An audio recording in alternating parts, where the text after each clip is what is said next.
Acum punem ciocolata ca să pară o căbănuță cu acoperișul nins. Prăjitura cabana. Așa este, cu blat pufos, cu bârnele cu cacao. O prăjitură simplă și gustoasă, așa cum se făcea odată. Bună ziua! Astăzi pregătim o prăjitură care se numește cabana cu bârne. Așa se numea în anii 80. Este o prăjitură foarte bună, rețeta este foarte veche și se face ușor. Ca să preparăm această prăjitură vom avea 3 pași foarte importanți. Primul pas este să facem blatul de cacao. Începem cu el, apoi vom face o cremă și bârnele, care vor fi niște rulouri cu cacao. Pentru blat avem nevoie de 5 gălbenușuri, 5 albușuri, 4 linguri de făină și o lingură de cacao, 5 linguri de zahăr. Peste albușuri am pus și o linguriță rasă cu sare. Batem albușurile spumă. După ce s-au spumat albușurile numai cu sarea, punem și cele 5 linguri de zahăr.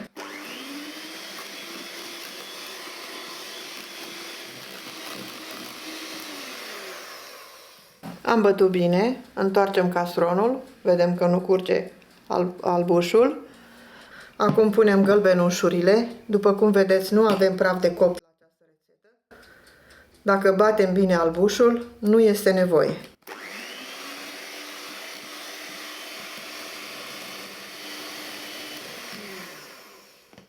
Renunțăm la mixer.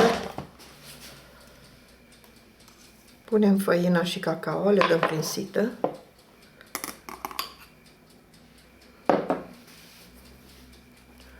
Ca să avem un blat pufos. Amestecăm ușor, să nu pierdem aerul din albușuri.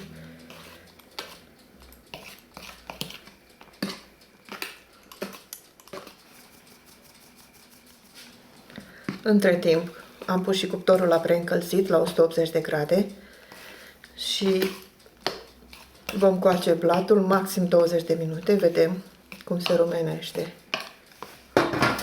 Am pregătit și tava, este de 25 pe 35 de centimetri. I-am pus hârtie de copt, răsturnăm tot aluatul. Întindem cât mai uniform. La cuptor. Pentru acele bârne ale prăjiturii, acele bulinuțe maro care se vor vedea în prăjitură, avem nevoie de un ou cu un praf de sare, am pus puțină sare ca la orice dulce,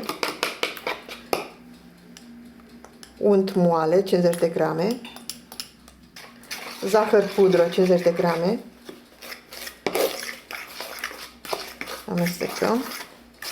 Aici am 100 de grame de făină, 2 linguri de cacao și un vârf de cuțit de praf de copt. Amestecăm praful de copt cu făina și cu cacao și punem peste.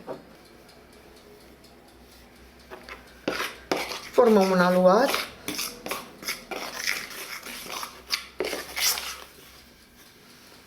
Frământăm puțin și cu mâna.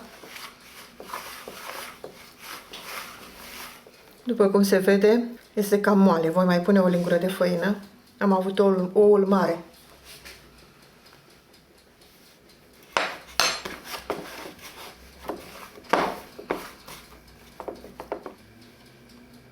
Mai trebuie puțin. Pentru că vom împărți acest aluat în 6 și trebuie să-l facem șnururi. Avem nevoie de 6 șnururi, deci trebuie un aluat potrivit.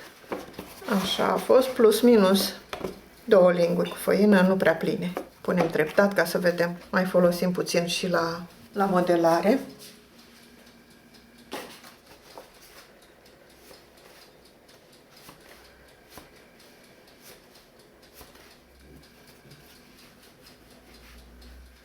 Le dăm așa o formă și apoi întindem șnurul cam de lățimea tăvii.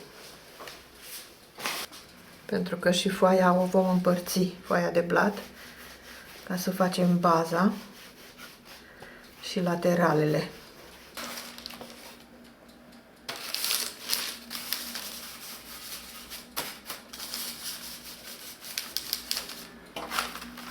Cam așa le facem pe toate. Cam 35 de centimetri au ieșit la mine. Cam așa, le mai modelăm așa puțin, să fie cât de cât egale. Și le coacem la 180 de grade, tot așa cam un sfert de oră, vedem când se întăresc, sunt gata. Apoi următorul pas este să facem crema. Pentru cremă avem nevoie de 300 de ml de lapte, 100 de zahăr, 100 de grame de zahăr pe care le punem peste lapte, 40 de grame de amidon alimentar. Dacă nu aveți amidon, puneți făină. În anii 80 noi făceam cu făină. Cu amidon iese mai fină. 200 de grame de unt pe care îl vom spuma, trebuie să fie unt moale. Și puțină vanilie.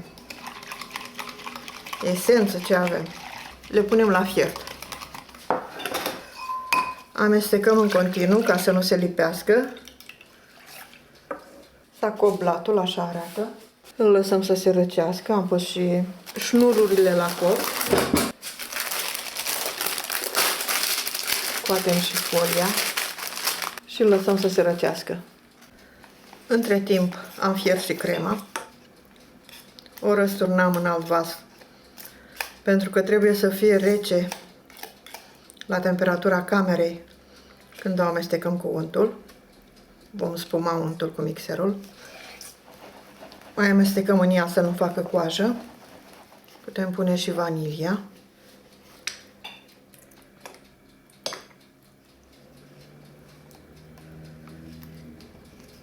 Așteptăm să se răcească bine. După ce s-a răcit blatul, îl tăiem în 3.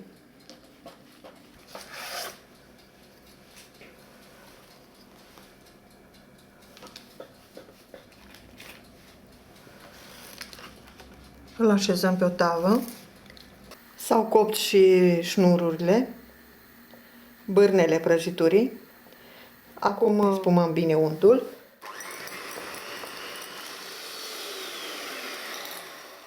Am spumat bine untul, s-a albit, așa trebuie. Acum amestecăm puțin și crema.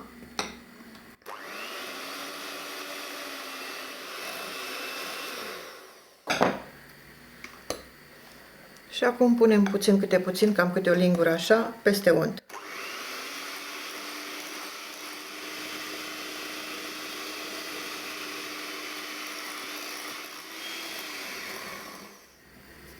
Este gata, avem o cremă gustoasă, o dăm puțin la frigider, cam jumătate de oră, să se răcească puțin, ca să putem să montăm prăjitura să fie stabilă, să o facem ca un acoperiș. Crema asta jumătate de oră de la frigider, s-a răcit puțin. Am măsurat și bastonașele cam cât foaia de aluat. Acum punem cremă.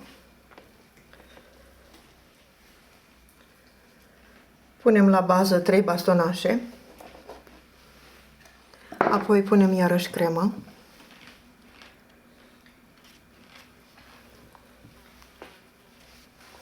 Punem 2 bastonașe pe mijloc.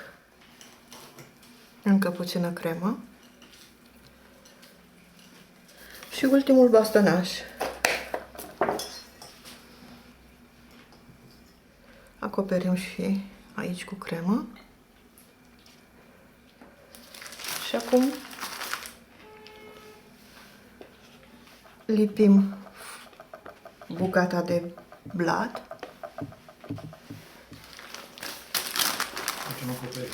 Facem acoperișul și cea de-a doua. Voi pune și bucățile care au rămas de la bastonașe. Acoperim și cu restul de cremă. Și punem la frigider pentru câteva ore să se întărească bine, 4-5 ore, și apoi punem o glazură de ciocolată la rece. Au trecut 5 ore, prăjitura s-a răcit bine, s-a închegat foarte bine, crema. Acum peste 150 de grame de ciocolată, punem 3 linguri de ulei. Uleiul se pune pentru luciu și se întinde mai bine ciocolata. O topim ori la baie de aur, ori la microunde. Eu o topesc la microunde. Amestecăm, la microunde se topește foarte ușor. Avem grijă să nu o ardem. Nu o ținem mult. O ținem 2 minute și dacă mai este necesar, o mai băgăm puțin, 30 de secunde, până se topește. Acum punem ciocolata și puteți să o lăsați așa sau să punem puțin fulgi de cocos. Eu voi pune puțin. Ca să pară o căbănuță cu acoperișul nins. O lăsăm să se usuce ciocolata și apoi tăiem. S-a uscat glazura. Să tăiem să vedem cum este. Așa este, cu blat pufos, cu bârnele cu cacao, cu bulinuțele cu cacao.